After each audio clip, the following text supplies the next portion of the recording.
Hello and welcome to my podcast. Do me a favor, subscribe to the John Keim Report wherever you get your podcasts. You're watching on YouTube, hit that like button, hit that subscribe button. You can find us there as part of Ampire Media, Ampire. Always much appreciated when you tune in. And don't forget, you can read my work on ESPN.com. I have a story up now on Jaden Daniels getting his first win. Hopefully you've read that by now.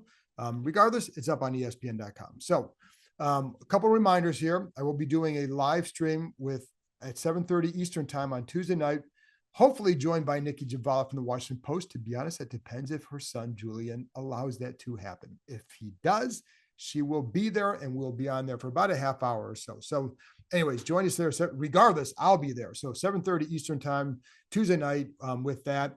And I'll be doing another private Zoom for you gold members. Chances are it's going to be Thursday night again. I will announce it again tomorrow or Wednesday morning, but look for that likely Thursday night. Got a lot of stuff going on Thursday because Thursday is kind of like a regular Wednesday, so you never know what time you're going to get home. But I would tentatively say for 7:30 Thursday night. So you gold members, you get that again, and hopefully you've been having fun with those because it's good 30 to 40 minutes of getting your questions answered. If you want to become a member, now go to on your laptop, go to the Ampire Media YouTube page, see the word join, click on there, go from there. Anyway, let's get to what's going on with these film reviews. And as you know, I can't post video. If you see people posting video on social media, they're really not supposed to. So if they're doing it, they're really kind of breaking the rules. And so I'm not going to do that. I work for ESPN, not allowed to do that. So anyways, that's why I posted still shots in here. I know we'd all prefer video, but that's my little disclaimer. And every time I don't say that disclaimer, I hear back, why don't you use video? I'd rather have video. Well, so would I. So there you go. Pipe down. You get the still shots. You still get the analysis. And, hopefully that's good enough. So anyways, let's get to it. So a couple of things from Dan Quinn's press conference on Monday. One I'll start with, and this is not the biggest thing, but it was a question that gets asked, is why was Jamin Davis inactive? Well, because Johnny Newton was coming back and was on a quote unquote pitch count, they figured he'd be limited to about 12 to 15 snaps. Then they wanted to have an extra defensive tackle available. That's why Davis was inactive. Now, I don't know how long that will continue, and I don't know, to be honest, what kind of impact that really had, but that's why it was. I felt like Davis did a nice job in the first game, showed a couple of things, especially against the run, really has shown a nice job using some quickness to get the inside. So we'll see if that continues. But anyways, for those who are wondering, that's why that was the case. And he was asked about the false starts. Some of that comes down to discipline, of course. I mean, a lot of that comes down to this discipline. Some of that too comes from they're running that hurry up a lot, and they hit a big play downfield. They're going to get to the line of scrimmage, and they want to keep teams in and regulate the defense. That's why they do that. But what also happens is you have Daniels checking to a play, and then because of that, sometimes that messes guys up. So, you get that check and it's a check, but they may go, whatever. Discipline. I've told you they had some issues with false starts during training camp. Like you'd see flags get thrown that you think, did defense go offsides? No, it was a false start that, sometimes it was a hard count and they would jump, and that's what happened. So they have to be a lot better there. But that's partly the explanation there. And Quinn liked the defensive communication in the secondary. The results are different, but the communication was good. So they have that going for them. By the way, with all this film stuff, I'm not getting into the defense tonight. It's almost 9:30 as I'm taping this, and had to finish a big project story that's going to run on Monday on Jaden Daniels. So didn't really have time to dig in the defense. I will be digging that on Tuesday and talking about that throughout the week, just things that you see, et cetera. So anyways, the other thing that Quinn talked about was he felt like he said he felt Zach Ertz's presence. And I'm going to agree with that big time. And I'll get to that more in a minute, because I do definitely think it was more than just in the pass game as well. So hint, hint. On Jaden Daniels, love this poise, how cool he is in the pocket. And I agree. Like, you look at some of these rookies around the league, he just looks better. And I'm not surprised because I think this is who he's going to be, right? And I think there's a lot of reasons for this team and for the fan base to be excited about what he's shown in 2 games. Yes, there are things that he can do better. And I'm going to get into some of those because it's all about the growth potential. Where can he get better? What's he doing well now? where can you start to see, okay, is he going to do this? When is he going to do this? So I think that would be the exciting part if you're in the organization, if you're a fan, that there are things that he's doing really well. He's not turning the ball over, and he has room for growth. Like, you look around the league, what do you think he'd do with Chicago's talent around him? And you see the struggles by Bo Nix. Like, this kid's not struggling like that. Like, they're throwing a lot at him. And yeah, there's sometimes he's going to make some mistakes, but he's still making plays. I mean, they had 425 yards of total offense, only 21 points, has to be better, red zone issues, but 425 total yards, I say points, total yards. And that is, all right, so so as I'm talking this, I have my Guardians game on TV right here on my phone, and I'll show it to you because they just hit a 2-run homer in the bottom of the eighth to take the lead over the Twins. So that's a big deal. So I apologize for diverting my attention there, but that's what happened. So that's a big home run. So anyways, feel pretty good about that. So anyway, let's get back to Jaden Daniels. One thing that Quinn talked about, and I'm going to get into this, he wants him to stay a dual threat quarterback. And there's one primary example of that really could have been a huge play that, as he gets better, as he's more comfortable running up when to throw, when to keep his eyes up, when not to, et cetera, he's going to find this. And I think he'll be fine with that, because I think what you saw with him at LSU and throughout his college career, there was a progression.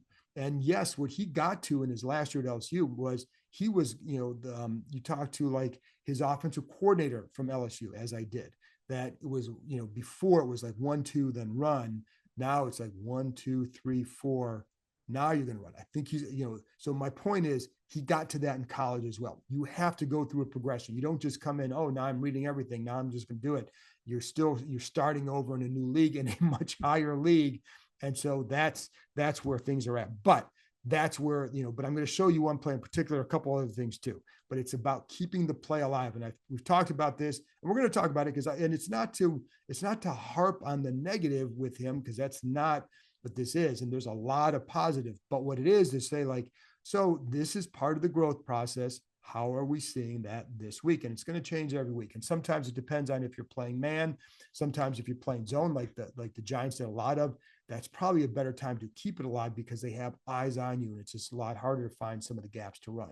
Man defense, man coverage, sometimes you're just going to take off because you see like, hey, I've got 30 yards right here if I run, because I know I can get there. So anyways, but it's why they are excited. The other thing that Quinn talked about was Bobby Wagner, Frankie Louva. He felt their presence, especially Louva, was very physical.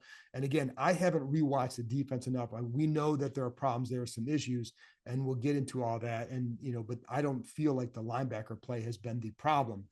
Yes, there's a couple plays that you could play better. I saw plays that Luke Kuechly could have played better, for God's sake. So they all have that. Not that So my point is, I'm going to withhold a lot of that, but I think there are some other issues that are going on with the run game, et cetera, but that has to get better. Anyway, but he did like what he saw from Wagner and Louva. So there we go. I'm going to start with the run game tonight. I'm going to go over the run game. I'm going to go over some of Jaden Daniels stuff, right? So I'm going to start with the run game because I thought, I feel like that's starting to create an identity, right? That's how you get it. Now, I asked Quinn about them, and he felt like they were good on some runs, right? And so especially the short yardage. But I feel like there's good potential there. And I like some of the design of the runs. And so I think, can they continue? I like, there's a lot to like with where I think the run game can get to, especially as they they had a couple plays where they had Eckler and Robinson on the field at the same time, made a big difference on the 4th and 1. And also Jaden Daniels' presence within the run game and how that can hold and control part of the defense. And then just some of the action up front. You got that going on in the backfield. Then you have a jet action. You got a tight end, pull in a different way, or coming across the formation backed, so just taking defenders out of play. That's pretty good. So the first run they had was a 7-yard gain by Brian Robinson. Used jet action. So on the jet action, safety shifts aside. It allows Biadasz to then get inside, and basically safety has shift, but he comes up inside, and Biadasz then gets an angle on him. And then because of Jaden Daniels, Okereke, the linebacker, has to pause. That opens up an alley for Brian Robinson. That's what you want. On the 4th and 1, this is where one of the plays I really like, because on the play you have Eckler is lined up behind Jaden Daniels. And Eckler's behind Jaden Daniels. And then you have Robbins to the right. So on the play, Kayvon Thibodeau is coming at the quarterback on this play. And then you have Eckler running out to the left, and you see two defenders go with him. So, in fact, I put up a picture of that play as we're talking. So that's two defenders go with him. That creates a lane for Robinson to hit. So you're going to get the first down. Then he runs through the defender, picks up 6 yards after contact for a really nice, 5 yards after contact. I think it was a 6-yard gain, but just a nice design. And having the threat of those two back there, really it's a threat of 3 runners back there because you have to honor the quarterback. That's why Thibodeau goes at him. Then the linebacker and the safety go with Eckler as he goes to the outside. They have to honor that as well. So you have multiple things you have to be concerned about, and it results in a good pickup on a 4th down and 1. I like how Eckler's running. He makes guys miss. Now, there are a couple of times I thought like there were some cuts I thought, well, it's a second guessing. And not having ever played running back in the NFL, you have to make quick decisions. But a couple of times you see like some guys, this is what's that, you get 4 yards. Oh man, if you would just cut here, now you have 6 to 10. He got 4 yards. So you're moving the chains, you're staying ahead of the chains. But what he does do is he makes guys miss. And I said this the other day, he feels like he's slaloming a little bit when he's going because it's just hip movement, right? And he got a Okereke on one run on, I think it was on the draw that he had down like the 13-yard gain. I think it was on 3rd and 14 or something like that, where he just makes guys miss. And that's a good skill.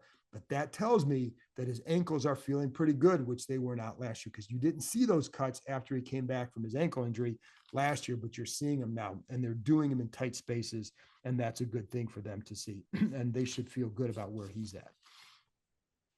With Brian Robinson, the other thing is the yards after contact. So right now, he is 3rd in the NFL after 2 games, averaging 3.07 yards after contact. That's really good. Now, you're going to chuckle at this because this week he was 2nd in the NFL with 4.59 yards after contact. That's really good. You know who is first? Antonio Gibson with the Patriots. He had over 7 yards after first contact the other day, and that obviously is really good. Good to see him doing that. I always liked Antonio. Anyway, so there are good things going on in the run game. A couple other things. This is kind of tied into the red zone. Oh, this is from the 20, technically 19 and in, whatever, if you want to consider the 20. But it's a jet sweep to Zacchaeus that Daniels bobbles a snap. Man, was that play there. It was there. So if he gets it, I think that was like a second and, I can't remember what it was. Oh man, he's going to get a first down. The next play was a sack. So that was a 2nd down, 3rd down, there's a sack. He picks up the first down easily. If the ball, listen, I'll take that mistake. It's a bad mistake, but he's not going to bobble the snap. This is not something you learn from. It's just like, hey, stuff happens, right? But the point of it is the design, everything looked really good. And the timing of it was good. And Zacchaeus had it. If you get around the corner, you have blockers, you make a guy miss, maybe you get pretty far down inside the 10, right? So there's a lot of really good things with that, but it was just an unfortunate happenstance in a play because it was there. And again, just it's a bobbled snap. It happens. On the 32-yard run by Robinson, I kind of talked about this after the game, but Thibodeau hesitates because of Jaden Daniels. And then you have Allegretti and Cosme pulling on the play. Good vision by Brian Robinson. Nice run. Let's see. I thought one of the guys that I really liked in the run game was Zach Ertz. I felt like he had a couple of nice blocks in the run game. And that's where you see like he's contributing. Like this guy is what they hope for so far. And that's been good to see. That's why when Quinn says he felt his presence, that's partly what he's talking about. I mean, clearly you felt it in the pass game, but I felt like it was there in the run game too. He had a couple of times he got Okereke on a block where he's coming out of the backfield. So just a good job by Ertz. Good job by the tight ends in general, especially with Bates. Now, there was one play where Bates missed the block, and this is the 2nd 6 run by Robinson around the left side. But the big culprit was Terry McLaurin, missed could not hold his block. On that same play, Zacchaeus blocks down on the defensive end. Or no, excuse me, it was either an end or a linebacker, but man, did he fight his ass off on that one. And he did a nice job. But McLaurin, he's been a little bit inconsistent with his blocks. Very willing blocker, just inconsistent. But on this one, just missed. His guy makes a stop. If he makes his block or just holds the block a little bit, then Robinson, it's 2nd down and 6, probably gets at least 4 or 5 yards, gets 2 instead. So it sets up a 3rd and 4, which is manageable, but it could have been 3rd down and 2 or 1. The linebacker's coming over, probably makes a stop, but he's coming from a side angle, so you never know. But the bottom line is it didn't matter because the other block was missed. And then on the 14, the other one was the 14-yard run by Jaden Daniels. I really like this call because it was set. I mean, it was just well timed because they have been handed off, and so on this play, Thibodeau, the ends had done a really good job, especially Brian Burns played that zone read really well, stayed very square to the line, really impressed by how he played the zone read. Thibodeau on this one just crashes inside. He doesn't square up. He's turned to the back, just crashes on there. And Daniels and the rest of the gang say, thank you very much, because it opens up the outside. You have Ertz pulling around the end. This is the play where then Daniels ends up going out of bounds, which they didn't want him to do, but he gets the 1st down. But it's hard because he kind of gets pinched. And if you go down inbound, like he had to get outside to do it, and then you just lose your balance as you're going down the sideline because it was kind of tight. But a nice play, and I think they just fooled the Giants on that one. Ertz with a good job pulling around the end. So there you go. So anyway, let's get to Jaden Daniels, and we'll go from here for a little bit. So a lot of things to like with him. Quick decisions. I felt for the most part, I felt like that was a good job. I like the game plan for him against this defense. You knew that they were going to be able to pressure with that front, with those ends. They're really good. There were a couple of times they got Wiley on some spin moves. I know we're going to say that. I felt like Wiley did a nice job overall in the run game. So balance that out when you're watching him, because that's part of what they're going to do. And I think that's going to become a good identity for this group. Then with a couple of times that Coleman allowed some pressure. And there was one time in particular, I'm not sure exactly what happened on the play, because it was a blitz and he gets beat inside, but you can't tell, was he expecting help or not? Or, because the blitzer starts to come, did he know that was coming? I think there's still more to learn on that play. But I do think that there's some things, like a difference to me between he and Lucas right now. There are a couple of times where Lucas kind of looked the same with his footwork, where he looks like he's getting beat around the end, but his length is better and he's able to recover because of that length and push the guy away. And not that Coleman doesn't have, his arms have good length. It's just that Lucas is taller. So therefore his height plus his long arms gives him a better wingspan and better length overall. And that's where, he was able to recover a couple of times because of that. So anyways, and I think Coleman has good attitude in the run game. I think that's worth watching and seeing how he develops with that. But anyway, but I did like the game plan overall for that. They're going to play a lot of zone. They're going to force you to be smart with it and just to be patient with it. And I felt like Daniels was like, I like that he's got some patience and a little bit, it's funny because I say caution, but when I look at caution, I remember when Jason Campbell was here, and I always liked Jason, but there were times where I felt like he was too cautious with the ball. You're not going to take any chances. I don't think Daniels is like that, right? I think he's being smart with the ball. And I think in this game, there were a couple of shots that he could have gotten down the field, but they weren't giving that really. They're going to force you to go underneath. And with those ends, you want to get rid of the ball quick. So, and the other thing is with those screens, I felt like they were setting up one play in particular. And then when they got to that play, the Giants did a nice job defending. And it was just but Daniels did a good job playing off that for a play. So I'm going to get to that in a minute. So anyways, like the legs.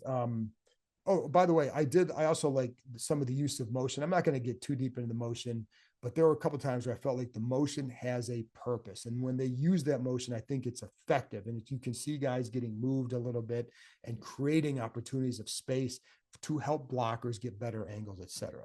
I felt like when the Shanahans were here with especially with the zone read and all that, I felt like that was a good thing that they did as well.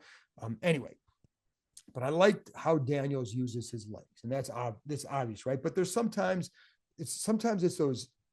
So there was the play. If you remember the play, it was like 2nd down and 8, and it was or second down and 7. They're around the 40-yard line, 35-yard line.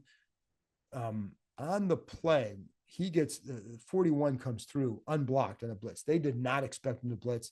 Not at all. The Giants blitz more than they showed the previous week, which I don't blame them. I think other teams will do this as well until, if you get hurt by it, then you're going to stop. But the Giants did it, and sometimes it definitely worked. On this play, it worked because 41 comes through, has Daniels. It's 10, 12, 13-yard loss on the play. If you tackle him, but he gets out of the tackle, he loses 3 yards on the play. It could have been at least 10 yards, possibly 15. You get down now 3rd and 20 or 3rd and 22, let's say. Now you have to try and hopefully get back into field goal range, but no guarantee. And that play saves a drive because the next play, it was 3rd and 12, and that's where Daniels they pick up 11 yards, and then they pick up and they keep the drive going. And they I think that's where Eckler picked it up or got down there, but they extended the drive, kick a short field goal. He doesn't get those yards. He doesn't get out of that sack.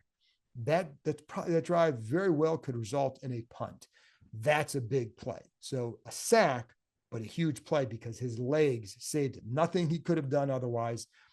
They fooled him with the blitz. It happens. The kid made a play. The young man made a play. Anyway, so I think that was good. There was another time where, if you remember, there was a little screen to De'Ami Brown and inside, basically a tunnel screen. What I like on this play is that they tapped into his athleticism, and it was a really good job by him because, they're not cutting the end. So if you're not cutting the end and you're just going to plant and throw, well, he's going to be in position to jump and just knock that ball down. He's taking away your vision. But on this play, you have Daniel sprint, basically a sprint to the right, half sprint to the right. So the end has to honor as if he's going to run, whips the ball to De'Ami, goes inside, it creates angles for him. But because of just a nice play by Daniels on that, the way they executed it, I liked how they're able to use his athleticism on that play, plus his accuracy on the throw. So, but it prevents the defensive end, I think, from being a bigger factor in defending that play. And so they end up with, I think it was like 12 yards on that play, but a good job there. A couple of times in the red zone, the other thing the Giants were doing, there are at least 3 or 4 times where the Giants would rush 3 and spy on Daniels. That definitely happened a few times. So, I think I'd say get used to that. But, if you're going to do that, it should help the rush. Now, a couple of times it did not because right tackle got beat or something, and it just allowed some pressure.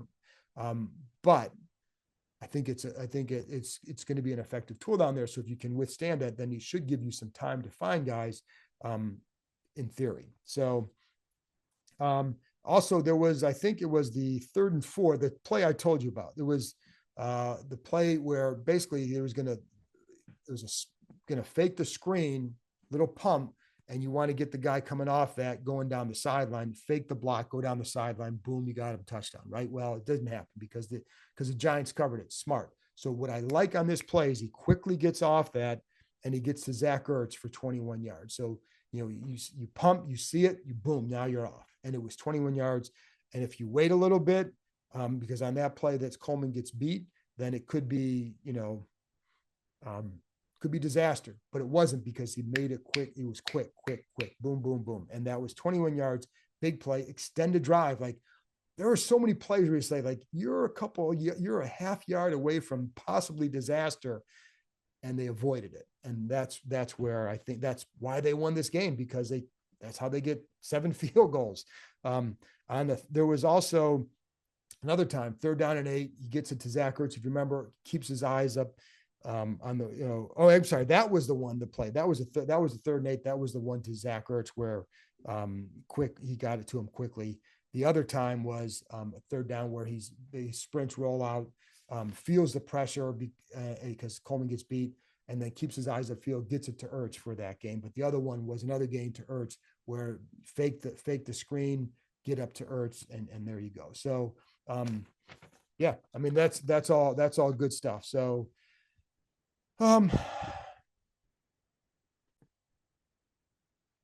but there are sometimes, like in the red zone, for example, where I think the other thing he's going to learn to do is when to throw it away. Because there was a second down, I think second down 9, second down 8 in the red zone, where I think he makes some good decisions. He doesn't force the ball. He protects the points very well down in the red zone. I like that.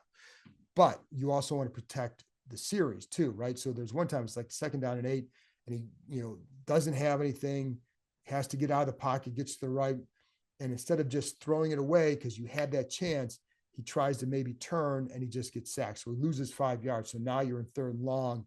And now basically the drive is killed. So that was one of the things that happened down there too. But again, you learn that stuff. Like, I think the one thing he has to learn too is, listen, he's used to running away from guys. He's used to being able to extend for a long time. It takes a minute to get used to know, when can I do this in the NFL and when can I not?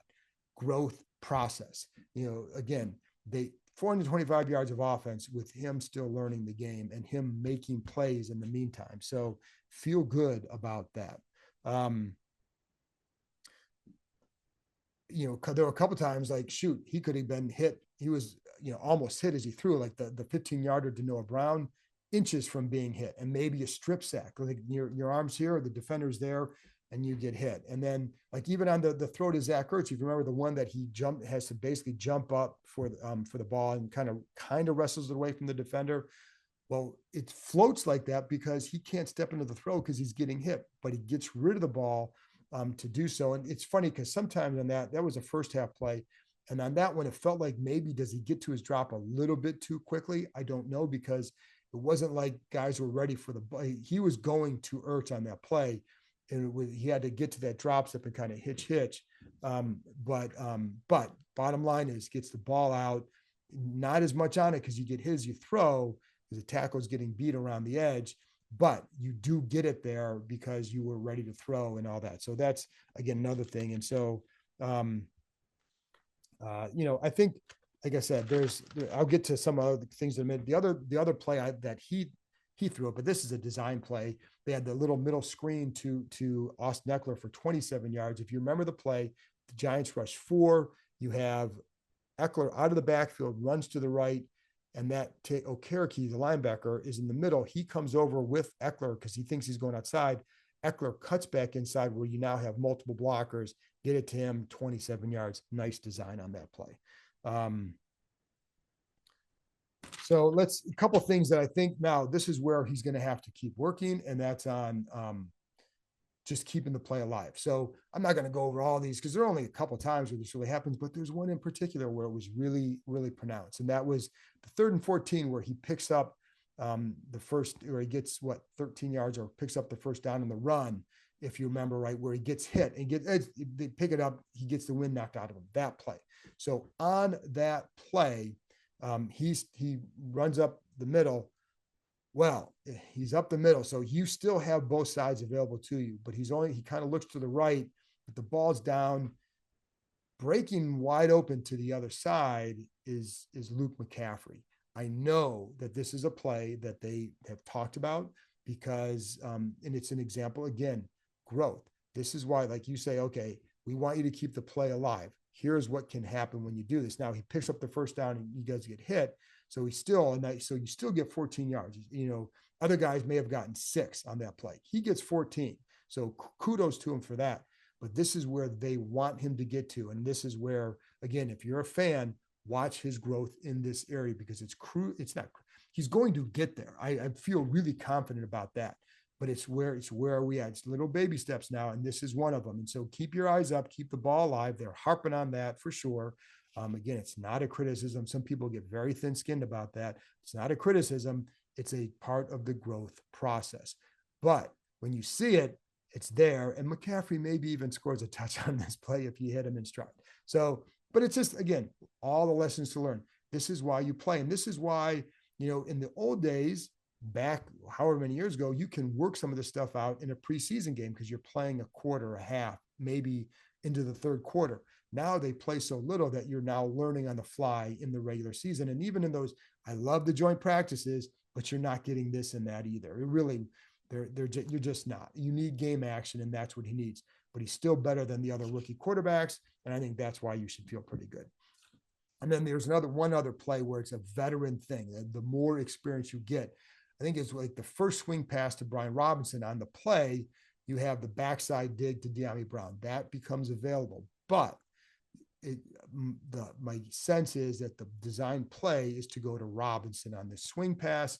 You set it up, or you've got the hitch to Terry McLaurin on the same side as Robinson, right? So I think on that one, my guess is going to be he did exactly what he was supposed to do. But I do think as you get more experience, you're going to see like, okay, that dig is there. So I'm just going to stay over here because the dig's there. The safety on that side is coming on the blitz. Once you see that, you can now get to that guy because Brown's open. But I do think like, hey, you're a rookie. You're going to make the right play, and the right play for, it sounds like he did what he was supposed to. If I find out different, I'll let you know. But I just think that's one where you say the more experience you get, the more likely this guy is going to make that bigger play. And I think that's, like I said, that's a good place for you to be because he's making plays while still learning the game. I mean, and the kid's got a lot of poise, man. Like there's a lot to really like about what Jaden Daniels does. So anyways, they're excited about him, and this is why. And while it's not like they're, the issues are not all on, by far not on him. There's so many things that can be improved with this offense, but I think there's reason to feel like, hey, this could go in the right direction with this particular side of the ball. Other side of the ball, we don't know. But this side of the ball, I think you can feel pretty good about where it can get to, whether it's this year, next year, or whatever. Once you start to build the talent base around him, around the offense, any offense, right, that you need to make it work. And so, anyway, there you go. Hope you enjoyed it. And like I said, join me Tuesday night, 7:30 Eastern time, hopefully joined by Nikki Javala. Always appreciate you tuning in, and we'll talk to you next time.